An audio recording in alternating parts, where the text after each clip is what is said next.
Depuis la nuit des temps, des femmes tracent des voies. Des voies inspirantes, surprenantes, que nous pourrions emprunter même juste le temps d'un pas de côté.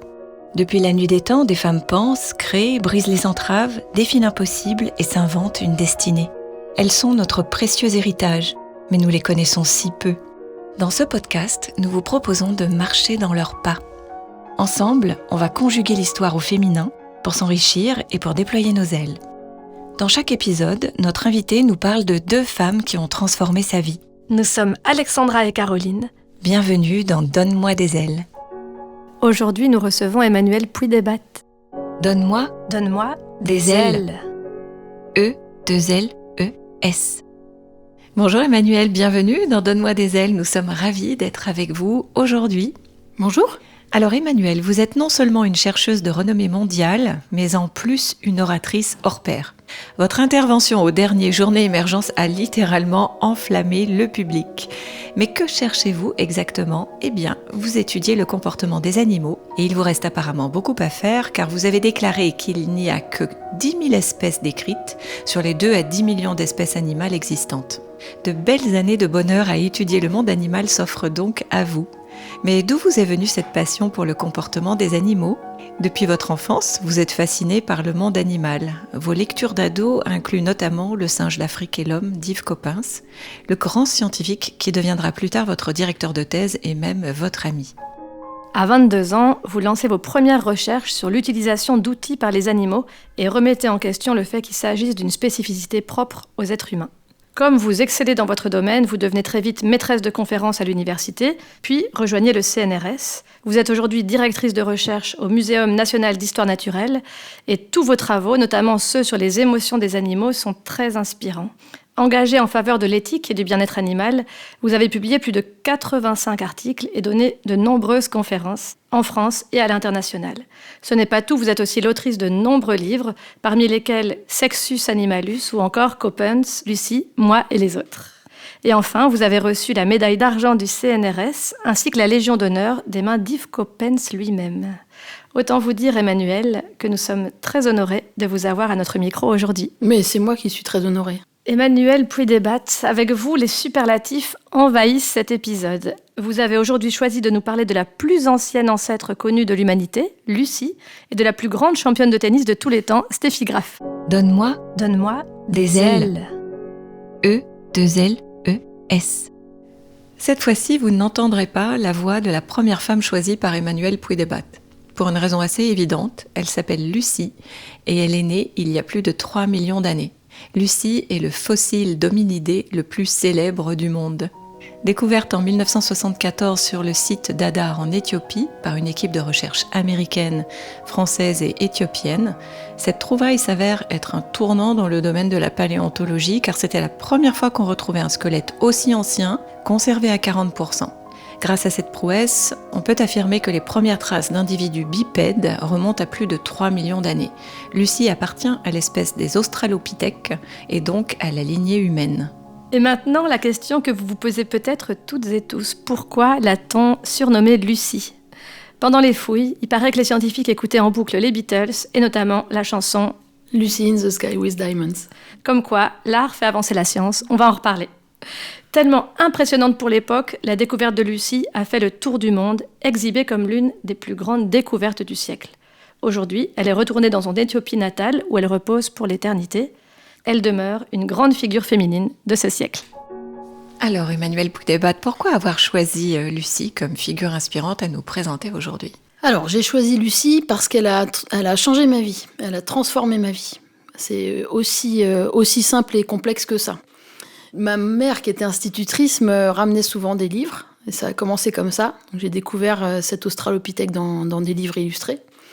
Et ensuite, j'ai eu le grand bonheur de voir Yves Coppens à la télé, dans une émission qui passait sur la 3 à l'époque. Et ma mère a mis une cassette, elle l'a enregistrée, à l'époque c'était des cassettes. Hein. Elle a enregistré l'émission et je me la suis passée en boucle jusqu'à bousiller la bande. Et Yves Coppens, il parlait des australopithèques, il disait que Lucie c'était une fleur dans un bouquet d'australopithèques, c'était magnifique. C'était un poète, il parlait de Lucie et moi je suis tombée amoureuse de Lucie et d'Yves Coppens en même temps. C'est vraiment ça qui s'est passé, c'est un coup de foudre monumental. Et après, j'ai passé mon temps à imaginer Lucie, imaginer la vie de Lucie. J'arrivais pas à comprendre pourquoi c'était pas un humain quand j'étais jeune. Et quand j'ai commencé ma carrière, j'ai consacré quelques années à démontrer qu'elle avait tout à fait pu inventer l'outil, ce que j'ai pu démontrer. J'en étais très fière, et les copains s'en étaient très contents. Donc elle me fascinait. Le passé me fascinait, l'histoire de la vie me fascinait, et cette petite australopithèque, elle a vraiment peuplé mon imaginaire pendant des années. Encore aujourd'hui d'ailleurs. Hein. Et alors, vous nous avez dit que vous aviez pu démontrer le fait qu'elle aurait pu avoir inventé l'outil. Oui. Est-ce que vous nous en dites un petit peu plus ? Oui, en fait, intuitivement, quand j'étais gamine, je me disais, mais pourquoi c'est pas un humain, c'est injuste. On la représentait se dodinant beaucoup. Hein. Elle était un peu bancale, Lucie, dans les représentations. Et on disait aussi que c'était pas un humain parce qu'elle grimpait encore dans les arbres. Et ça, c'était relativement juste. Je pense que c'est encore démontré aujourd'hui. Mais par contre, du fait qu'on disait qu'elle était encore arboricole, on disait qu'elle avait un pouce court, et que du coup, si elle avait un pouce court, elle n'avait pas pu utiliser des outils. Et je me disais, mais c'est super bizarre, parce que déjà dans les années 60, Jane Goodall avait démontré que les chimpanzés utilisaient des outils, et les chimpanzés ont un pouce court. Donc quand j'étais jeune, je me disais, c'est bizarre cette histoire de pouce court. Je me dis, si un jour je suis dans la recherche, je regarderai ça. Mais bon, j'y croyais pas. Mais bon, finalement, j'ai atterri dans la recherche quand même. Et en plus, sous la direction d'Yves Coppens. Ça a été une rencontre extraordinaire. Normalement, on rencontre pas ses idoles, quoi. Mais bon, moi, j'ai eu la chance de le rencontrer. Et donc, du coup, je me suis dit, ben voilà, je vais consacrer ces premières années de recherche, et notamment ma thèse de doctorat, à démontrer que c'est pas parce qu'on a un pouce court qu'on n'est pas capable d'utiliser des outils. Et donc voilà, j'ai fait des études de morphologie, comportement, et ça a permis de montrer que même avec un pouce court, Lucie avait tout à fait pu utiliser des outils, et que les inventeurs des outils, c'était pas forcément les premiers humains, mais que ça remontait probablement depuis plus longtemps que l'arrivée des premiers humains.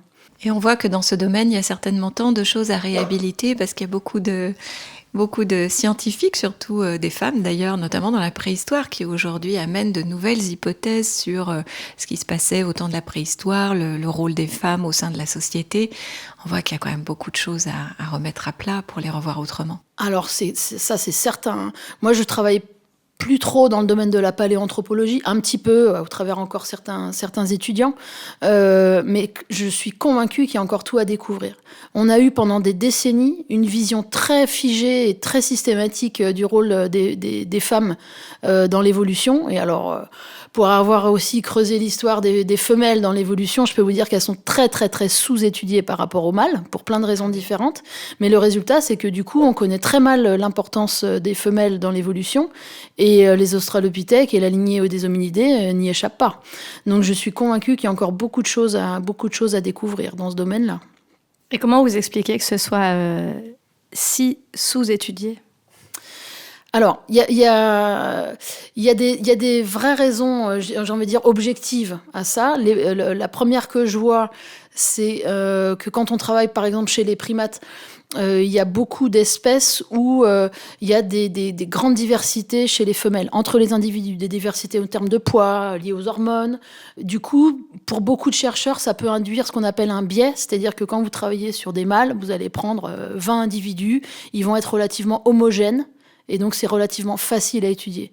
Vous prenez 20 femelles, vous allez avoir tellement de différences entre les individus en termes de poids, de comportement, en lien avec les hormones, etc., que pour certains chercheurs, ça induit un biais, entre guillemets, qui fait que ça va être très compliqué d'en sortir des théories. Donc ça, j'ai envie de dire, c'est une raison un peu objective. Je dis bien un peu, parce que pour moi, elle n'est pas valable, en fait. C'est juste que ça prend plus de temps, c'est tout. Et d'ailleurs, il y a plein de chercheuses qui montrait justement l'importance des femelles dans les groupes, que ce soit pour la réconciliation, pour l'utilisation d'outils, pour plein de comportements. Donc il y avait des rôles fondamentaux, et ça a été très compliqué. Et les chercheuses en tant que femmes, ça a été très compliqué aussi. Ça a bougé, ça évolue, heureusement. Mais très clairement, aujourd'hui, les données scientifiques sont très lacunaires sur les femelles. C'est un fait. C'est fou comment on peut faire le parallèle avec le traitement de la santé des femmes, en fait. Mais complètement. Il y a plein de pathologies féminines qui sont méconnues parce que, justement, on n'étudie pas forcément une maladie. Et il y a aussi des traitements médicamenteux qui ont été testés sur des animaux mâles, alors que l'objectif visé, c'est des femmes.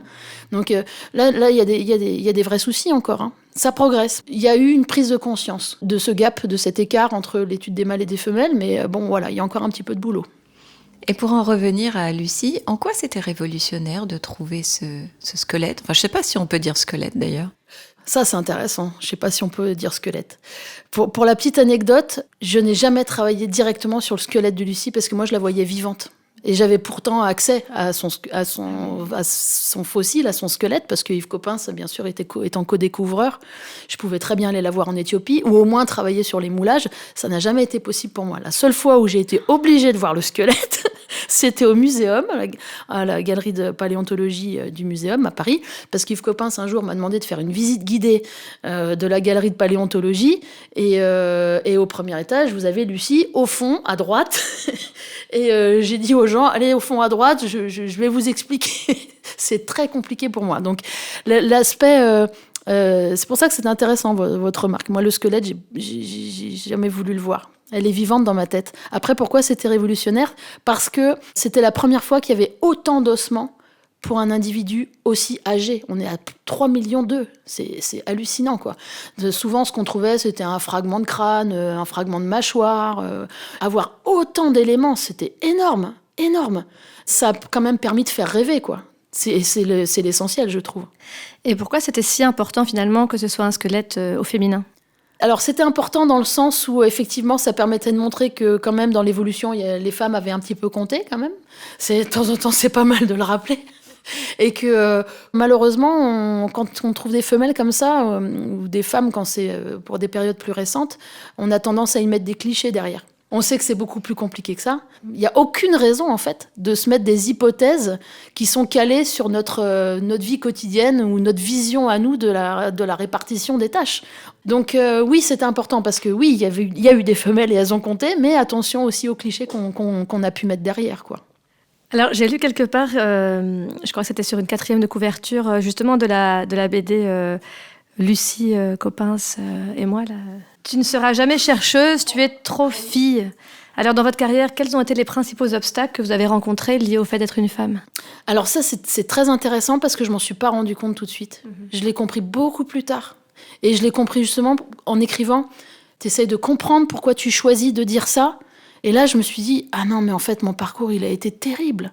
Sur le plan affectif, parce que moi, je l'ai vécu comme ça a été très dur, en fait. Parce que je me suis rendu compte que pendant presque toute ma scolarité, et surtout la vie universitaire, on m'a expliqué que j'avais pas le niveau, que j'y arriverais pas, que en plus, pour une fille, en gros, je ferais mieux de finir prof ou quelque chose comme ça. Alors, dans les sciences, oula, les sciences, c'est vraiment pour les garçons intelligents, mais les filles... J'exagère à peine, hein. Je me suis dit, ah bon, c'est que ça doit être vrai, en fait. J'avais pas le tempérament à affronter ou à prendre du recul. J'ai dit, ah bon, d'accord, j'ai pas le niveau, c'est pas grave. Et puis... avec le recul, et ça je l'ai compris en écrivant, tu te rends compte que ça a quand même énormément atteint ton estime de soi, mon estime de moi en tout cas. Parce qu'à force de croire que t'es nulle, tu le crois vraiment que t'es nulle et tu te sens vraiment une impostrice. Moi j'ai compris il n'y a pas si longtemps, grâce à une jeune qu'on a recrutée, que le syndrome de l'imposteuse, il existait. Je savais pas du tout, et quand j'ai fait le test, j'avais tout bon. Hein. Là j'ai une bonne note. Hein. Et là ça fait mal en fait. Parce que heureusement que voilà, de temps en temps il y a des petits coups de pouce, il faut les saisir, hein, dont Yves Coppens, qui a été plus qu'un coup de pouce. Hein, c'est vraiment. Et c'est terrible parce qu'il y a quelques années, il n'y a pas si longtemps que ça, je suis allée à un congrès sur la vision des sciences chez les adolescentes. Ça m'a bouleversée. Les jeunes filles là entre 10 et 14 ans sont persuadées, on les a persuadées qu'elles n'étaient pas faites pour les sciences. C'était à Paris. Et donc je suis intervenue. Il y avait d'ailleurs ce jour-là, il y avait aussi Marion Montaigne, je suis absolument fan de Marion, qui fait des BD justement pour rendre les sciences accessibles. Et c'est très très drôle. Et on convergeait complètement. C'est-à-dire que oui, tu peux être une fille, aimer les sciences et en plus être bonne en sciences. Ça existe. C'est juste qu'il faut pas se laisser piéger par des messages malveillants, parfois, frontalement malveillants. Et puis parfois aussi par des choses qui sont beaucoup plus pernicieuses et dont on ne se rend absolument pas compte. Et c'est sûrement ça qui est plus difficile à décoder. Et ça m'a fait beaucoup de mal, en fait. Mais ça m'a rendu aussi, peut-être, je dis bien peut-être, un peu plus fière encore d'avoir réussi, mais tu peux pas t'empêcher de te sentir un peu imposteuse. Ça, je sais pas. On va dire les deux. On va dire impostrice. Impostrice, hein. Une imposteuse, c'est pas beau. En fait, on va dire que ça n'existe pas pour les femmes. C'est ça, ça n'existe pas. Ouais, je suis d'accord. Ça me va. Elles bossent tellement pour montrer leur légitimité que ça n'existe probablement pas. Celles qui sont vraiment des impostures, je pense pas. Et est-ce qu'avec vos travaux aujourd'hui, et notamment sur les comportements animaux, vous utilisez ça pour déjouer les stéréotypes, les clichés qui reviennent malheureusement aussi chez les jeunes garçons en particulier? Moi, j'aime bien passer par l'aspect positif des choses. Dire, et l'aspect scientifiquement intéressant des choses. J'ai eu un doctorant garçon, j'ai beaucoup de filles autour de moi, parce qu'en éthologie, dans les sciences du comportement, il y a beaucoup de filles. J'essaie de les propulser, de les encourager, de les valoriser le plus possible, mais ça arrive quand même que j'ai des garçons. Et donc, quand j'en profite pour leur faire comprendre que, évidemment, il y a eu des grandes femmes scientifiques dans l'histoire, mais évidemment, les femelles sont aussi très importantes à étudier. Et ils ont tous eu mais les filles aussi, pas que les garçons, ont tous eu cette facilité de partir en disant, voilà, là, je voudrais étudier ça, on va prendre 20 mâles, ce sera plus facile, comme ça, en 2 mois, j'ai bouclé. J'ai dit, non, tu prends pas 20 mâles. C'est ancré, des fois. J'adore combattre les idées reçues, donc j'ai envie de dire, c'est presque facile, comme pour d'autres choses. Je veux dire, non, oula, ça, c'est une évidence, justement, on va s'y attaquer.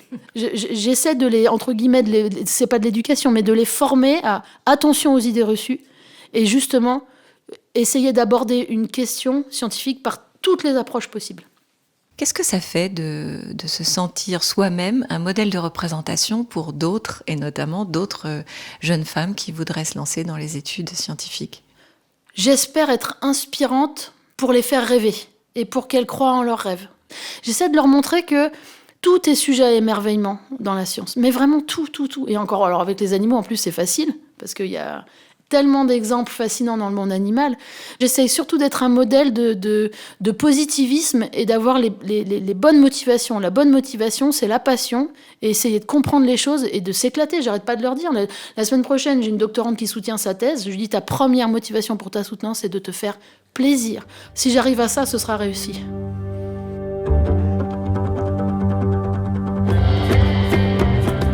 J'ai reçu le soutien.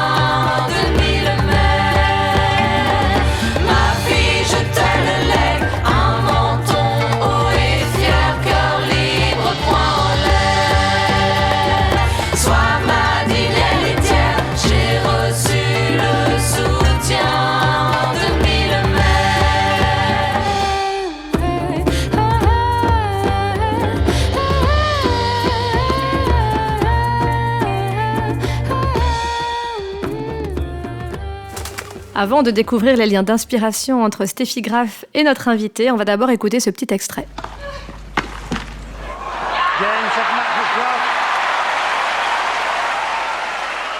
Ce que vous venez d'entendre, c'est le dernier point d'un match qui restera dans la légende. Nous sommes en 1988 et la foule acclame la nouvelle star du tennis féminin.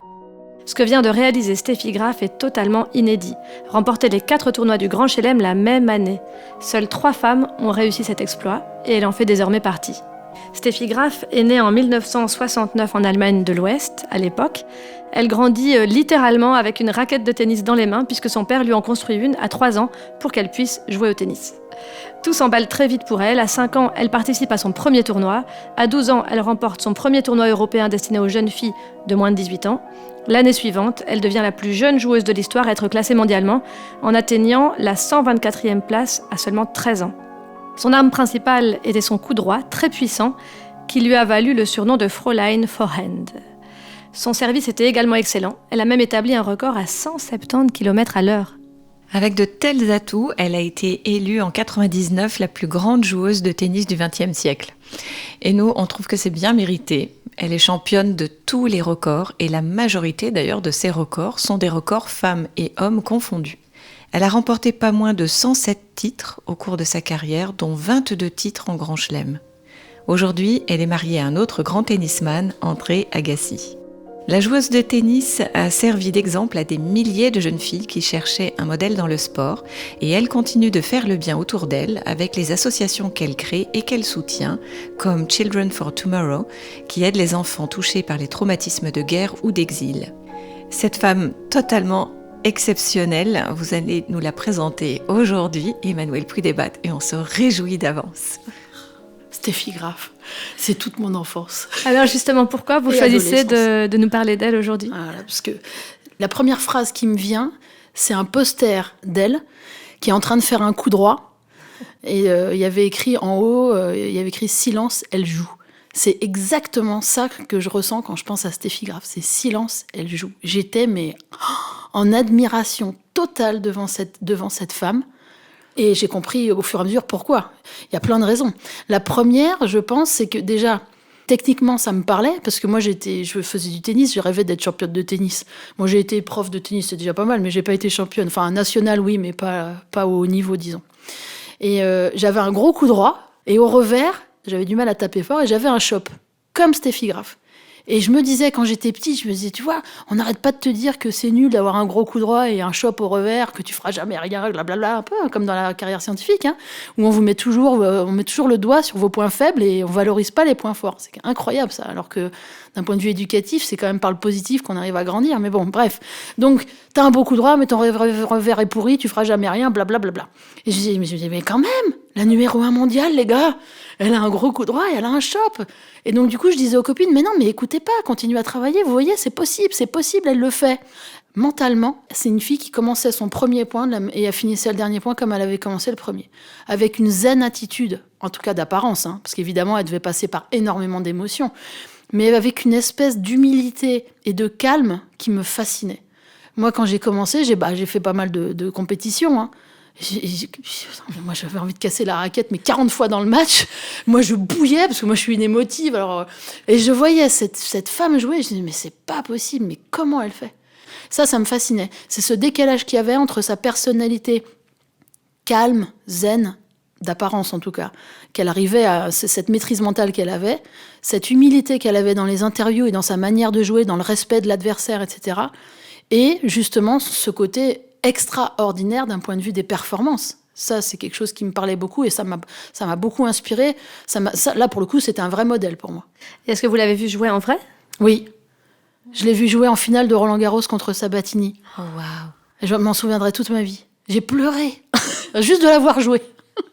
C'était incroyable. Je crois que c'est quand même pas de bol. Des finales, elle n'en a pas perdu souvent. Je crois qu'elle a perdu ce jour-là. Elle était sortie plein de fois du cours, jamais elle faisait ça. Et ça, c'est quelque chose que j'apprécie énormément. C'est la capacité à souffrir, mais de pas le montrer et surtout de pas le dire. Par respect pour l'autre, par respect pour soi, je sais pas, mais par une espèce d'humilité et de respect, ça, je trouve ça extraordinaire. Mais voilà, elle m'inspirait beaucoup et je la trouvais extrêmement touchante. Et puis alors, pour la petite histoire, dans ma chambre, il y avait des posters de Mandlikova, quand j'étais plus petite. Après, il y a eu Steffi Graf, que d'ailleurs Mandlikova a joué sur la fin de sa carrière. Et chez les garçons, il y a eu André Agassi. Et ça, alors ça, franchement, c'est incroyable, parce que évidemment, pendant toute leur carrière, ils n'étaient pas ensemble. Ça s'est fait sur le tard, sur la fin de leur carrière, en fait. Et André Agassi, je l'adorais pour sa folie. Il a amené des shorts avec des couleurs, c'était complètement improbable. Et j'aimais sa folie, j'aimais justement cette fougue, cette originalité, cette fougue qu'il avait quand il jouait, dans sa manière de s'habiller, mais dans sa manière de jouer aussi. Et donc, à un moment donné, quand j'ai vu qu'ils étaient ensemble, je me suis dit, c'est pas possible, mes deux idoles, c'est joli. Je trouvais ça joli. Je trouvais ça joli. Et qu'est-ce qu'elle a changé chez vous, la jeune ado que vous étiez ? Elle m'a donné de la confiance. Je me dis, ok, j'ai un jeu qui est comme ça, j'ai des points forts, j'ai des points faibles, mais je vais essayer de les emmener le plus loin possible. Je vais essayer de me surpasser malgré ces points faibles-là, et je vais essayer d'améliorer encore mes points forts. Je me disais, voilà, Steffi Graf, j'avais l'impression que plus ça allait, plus elle tapait fort avec son coup droit. Donc je dis, ok, donc ça veut dire que même si elle a un coup fort, elle le travaille. Et son coup faible devenait un coup fort, en fait, parce qu'elle perdait pas tant de points que ça sur son revers. Donc ça me donnait une confiance que les enseignants me donnaient pas forcément. Je dis, ok, ça existe. Donc tu t'accroches et tu te surpasses avec tes atouts. Et puis ça m'a beaucoup appris à me calmer. Ça m'inspirait une espèce de sérénité et de calme. C'est possible d'être bouillant à l'intérieur, de tout donner à l'intérieur, de passer par des émotions très fortes pendant un match de tennis. Pendant un match de tennis, tu vis plusieurs vies, hein. Tu passes par des émotions, t'es dans la détresse, après t'es dans l'euphorie. Mais extérieurement, tu le montres pas. C'était mon objectif, ça. Et ça, c'est grâce à Steffi Graf. Si j'ai progressé, hein. J'ai réussi petit à petit à montrer de moins en moins mes émotions et à me dire, mais c'est pas grave, 6-0, 5-0, 40-0 pour l'autre, ça m'est arrivé une fois. Ma mère, elle a failli mourir ce jour-là. 6-0, 5-0, 40-0 pour l'autre, pas grave, tu montres rien, tu continues. Et puis à la fin, tu gagnes. Tu peux pas avoir ça en toi si tu l'as pas vu. T'as besoin de modèles. Et ça m'inspirait beaucoup. Je me dis, putain, si tu arrives à être capable d'être fort, paisible, et tout en douceur, je trouvais ça joli, quoi. Et elle incarnait vraiment ça. Alors, vous nous parlez du mental d'acier, on va dire, de ces champions, de ces championnes, et de l'influence que ça a eu aussi sur votre pratique sportive. Et pour la recherche, est-ce qu'il ne faut pas aussi un mental d'acier? Alors, c'est une excellente question. De toute évidence, ma vie de sportive m'a aidée dans ma vie professionnelle. Parce que je disais tout à l'heure, pendant un match de tennis, vous passez par toutes les émotions. Et pendant une saison, une année sportive, vous passez encore par plus d'émotions. C'est-à-dire qu'à un moment donné, tu crois, ça y est, c'est bon, j'ai atteint mon Graal, j'avais gagné le tournoi de mes rêves, t'es hyper heureux, puis le lendemain, tu te dis, mais merde, il me reste plus rien à faire, donc c'est horrible, t'es en pleine dépression. T'as des grands moments de détresse, des grands moments de joie, mais tu dis, c'est pas grave, je me relève, je m'accroche, hop, il n'y a pas de raison que j'y arrive pas. Pendant mes études, on m'a balancé quand même souvent que j'étais pas faite pour ça. Je les remercie d'ailleurs, ça m'a rendue très forte. Mais c'est vrai que pendant les moments où tu te dis, oh là là, je suis pas prise dans ce master-là, c'était le master de mes rêves. Ils m'ont pas pris. Parce que les raisons qu'ils m'ont données pour pas me prendre, je trouvais ça horriblement injuste. Bah oui, mais ça, c'est le vendredi soir. Et puis le samedi, tu dis, c'est pas grave, le deuxième set, je vais le gagner. Il y a vraiment des parallèles entre les échecs que tu vis pendant un match de tennis, qui finalement n'en sont pas, parce que tu apprends, quoi qu'il arrive. Et tes victoires aussi, parce que les victoires, elles sont très éphémères. Donc en fait, que tu sois dans la victoire ou la défaite, tu es en permanence en train de te remettre en cause, de te reposer des questions. Il n'y a pas si longtemps que ça, avec mes vieilles copines en championnat de France, on a été championne de France des vieilles, ça m'a redonné des émotions incroyables. Et puis ça m'a redonné un coup de peps pour mes projets de recherche énorme. Moi, j'ai été capitaine d'équipe au tennis pendant, je sais pas, j'ai envie de dire toute ma vie, mais pendant 30 ans. J'adorais justement dire, bah voilà, là, cette année, on va tout défoncer, on va s'éclater, on va se surpasser et on y arrivera ensemble. Et si on gagne, ce sera ensemble. Si on perd, ce sera ensemble. Et finalement, les projets de recherche, j'avais envie de les aborder pareil. Ça marche pas pareil. Mais tu arrives quand même à créer des petites joies collectives qui auraient été différentes, je pense, si j'avais pas eu cette vie de sportive avant. C'est une autre manière d'aborder, je pense, un projet scientifique quand tu as fait du sport et quand on n'a pas fait. Et ça m'amène une question autour du rapport entre la tête et le corps. C'est vrai aussi que cette double, si ce n'est double carrière, mais en tout cas double passion que vous avez vécue, elle vous a permis aussi de nourrir, que le corps, en fait, et cet élan que vous aviez autour de votre activité sportive nourrisse votre élan intellectuel, scientifique et inversement. Ah oui, et je pense d'ailleurs que quand je fais moins de sport, la tête va beaucoup moins bien. C'est un ensemble. Il y a un journaliste qui avait titré très joliment, il y a très longtemps de ça, j'étais pas encore connue au niveau scientifique, j'avais gagné un tournoi à la campagne, et dans la presse locale, il y avait écrit Emmanuel Puigdebal, la tête et les jambes. Et j'avais pris un melon ce jour-là, je dis, waouh, j'avais l'impression d'avoir un gros titre dans l'équipe, il devait y avoir 150 lecteurs, c'est tout. Hein. Mais je dis, waouh, Emmanuel Puigdebal, la tête et les jambes. Donc sur le coup, j'étais hyper flattée, mais ça m'avait fait beaucoup réfléchir. Et je me suis dit, effectivement, l'un n'ira pas sans l'autre. Et à partir du moment où j'arrive à refaire du sport, il y a tout qui change. Je suis beaucoup plus inspirée scientifiquement quand je suis dans l'action physique aussi. Et d'ailleurs scientifiquement, ça s'explique. Hein. Il y a des travaux qui montrent que on est meilleur cognitivement quand on bouge. Alors, on a beaucoup parlé, quand on parlait de Steffi Graf, de sa rivalité, notamment avec Monica Seles et d'autres. Et donc, on avait envie d'aborder cette question aussi de la rivalité qui revient quand même souvent quand on parle de femmes qui ont du succès. Est-ce que c'est quelque chose que vous entendez aussi dans la science ou dans les labos, où on essaye de mettre dos à dos les femmes qui y arrivent ? Alors, c'est marrant, j'ai l'impression que c'était plus une rivalité finalement qui était créée par l'entourage que par les joueuses elles-mêmes. Oui, c'est l'impression, on met l'accent là-dessus. Parce que très sincèrement, alors moi j'étais fan de Steffi Graf, donc je pouvais pas être objective par rapport à Monica Seles. Mais j'ai pas vraiment senti d'agressivité entre elles. C'est plus l'entourage. Et effectivement, dans le milieu scientifique, je pense qu'il y a aussi beaucoup l'entourage qui joue sur ces rivalités entre chercheuses. Mais pourquoi vous pensez qu'on met tant ça en avant, finalement ? J'ai l'impression qu'il y a parfois cette notion de diviser pour mieux régner. Et effectivement, quand il y a des femmes dans un groupe, c'est pas plus mal si elles coopèrent pas trop, quoi. Elles seront moins fortes. Après, Est-ce qu'on en a plus quand on est des femmes? Dans la recherche, il y a beaucoup de rivalité entre hommes aussi. Mais voilà.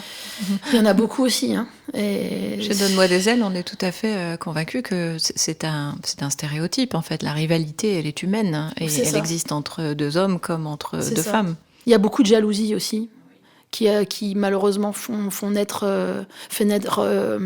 de l'agressivité et de la malveillance. Très clairement. Après, des fois, elle est consciente, des fois, elle n'est pas consciente. Hein. Mais malheureusement, je trouve que ça manque de coopération.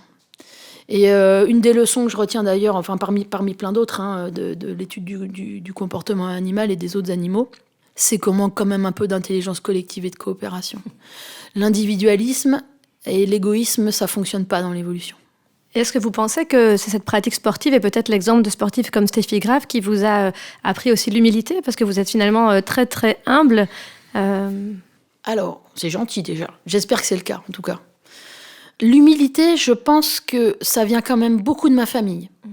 J'ai grandi dans un milieu où le travail était au cœur de nos préoccupations, le travail bien fait, la passion. Et j'ai énormément grandi avec mes grands-parents, qui étaient d'un milieu extrêmement humble, qui auraient d'ailleurs été extrêmement fiers de savoir que j'avais eu la Légion d'honneur. Il n'y avait pas de quoi pavoiser. J'ai pas sauvé de vie. Hein. Donc, c'est ce que j'essaie de faire comprendre aux jeunes qui arrivent et qui, des fois, ont l'impression de tout savoir et ils ont à peine commencé. Je dis, attendez, on fait une recherche qui peut être utile, mais... on est peu de choses, hein, comme disait mon grand-père. On est peu de choses. Et pour en revenir à Steffi Graf, à votre avis, comment elle a pu renouveler son élan et sa passion en ayant autant de succès tout le temps? C'est un vrai mystère. Parce que pour l'avoir vécu dans le tennis, évidemment à une échelle bien inférieure à ce qu'a vécu Steffi Graf, hein, mais pour avoir vécu cette envie de compétition, cette envie de progresser dans le classement en permanence, monter dans le classement. Et moi, j'avais un rêve de tournoi, un seul. Il y a un tournoi que je voulais absolument gagner dans ma vie. Et c'est épuisant, la compétition. C'est épuisant. Psychologiquement, on ne se rend pas compte quand on n'en a pas fait. Physiquement, repartir au combat sur les matchs, il faut les enchaîner en permanence. Franchement, j'ai une admiration, mais sans borne pour des gens comme Steffi Graf. Sans borne. Je pense que c'est probablement la passion, hein, qui est le moteur. Hein.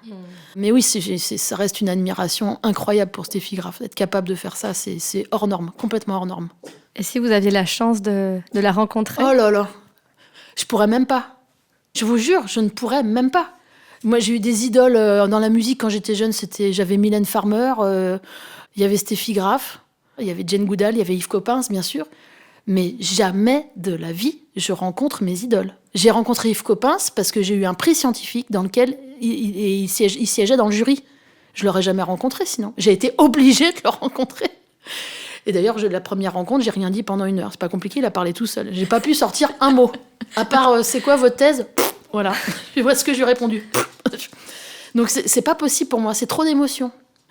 En congrès scientifique, je n'ai jamais pu aller parler à des chercheurs qui m'impressionnaient. La seule fois où je l'ai fait, c'est parce que j'ai un collègue qui m'a pris par la peau des fesses et qui m'a dit maintenant, c'est pas, tu repars pas. Avant d'avoir discuté avec elle, on y est allé et c'était catastrophique. Très intimidée, très timide, contrairement aux apparences. Oh, merci beaucoup, Emmanuelle Puy-Debat, pour cet épisode formidable. Merci à vous. Merci infiniment. Merci à vous. Merci de nous avoir donné des ailes aujourd'hui. Les biographies, si on peut dire, de Lucie et de Steffi Graf sont sur notre site internet donne-moi-des-ailes.com. À bientôt. À bientôt. Cet épisode a été conçu avec beaucoup d'amour par Caroline Le Cire et Alexandra Huguetto. Pour le son et la réalisation, c'est Charlie Azinco qui a fait des merveilles.